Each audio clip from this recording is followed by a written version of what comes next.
ঐ জানো আকাশখন ধুনীয়া ঐ জানো তৰাৰে জিলিকা ঐ জানো মনৰে সৰগতে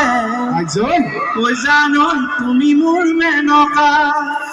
ঐ জান সপোনতো ঐ জান আমাৰ দেখা তাৰপিছত কি আছিল ঐ জানো মই এইখিনিতে বিয়া পতা মানুহখিনি কৈ থওঁ বিয়াটো এতিয়া আমি দুটাইও পাতিলোঁ গাত পানী টোপা ঢালিলোঁ বিয়া পাতা বুলি কওঁতে ইয়াৰ কথা এটা মনত পটককৈ কৈ লওঁ হোমৰ গুৰিত যে কইনা মাতে ই কইনাজনী যেতিয়া মাতাৰ সময় আহিছে দেৱে কৈছে কইনা মাতক মই আছোঁৱেই লগত এই কইনা মাতিছে আমি যেনেকৈ মাতোঁ আপোনালোকে যেনেকৈ যিসকলে বিয়া পাতিলে মাতে কইনাজনী ওলাই নাহে নহয় ওলাই নাই আমি ভাবিছোঁ কিবা ফাইন চাইন দিলে ওলাই আহিব নেকি এদিন নিয়ম এটা থাকে যে ধেমেলীয়াকৈ কিবা এটা দিয়ে ফাইন দিওঁতেও ওলাই নাহে তাৰপিছত কি অৰিজিনেলটো দি মাতিছে তেতিয়াহে কইনা ডাউ ডাউকৈ আহিছে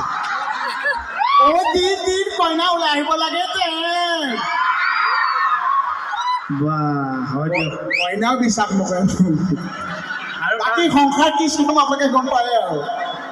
সেই বিয়া পাতি তাৰ এটাই মই বোলো ইয়াক এই বিয়াখন খুব ধুনীয়াকৈ পাতিছে বহুত মানুহ হৈছে মই কৈছোঁ বোলো বিয়াখন কিন্তু বহুত ধুনীয়াকৈ পাতিছে খুব ধুনীয়াকৈ মানুহক আপ্যায়ন কৰিছ কিন্তু খৰচো বহুত হৈছে চাগে তাৰ সেইটো দুখ নাই ইমান যে খৰচ হৈছে কষ্ট হৈছে তাৰ ৩-৪ দিন সি আৰু ভায়েকে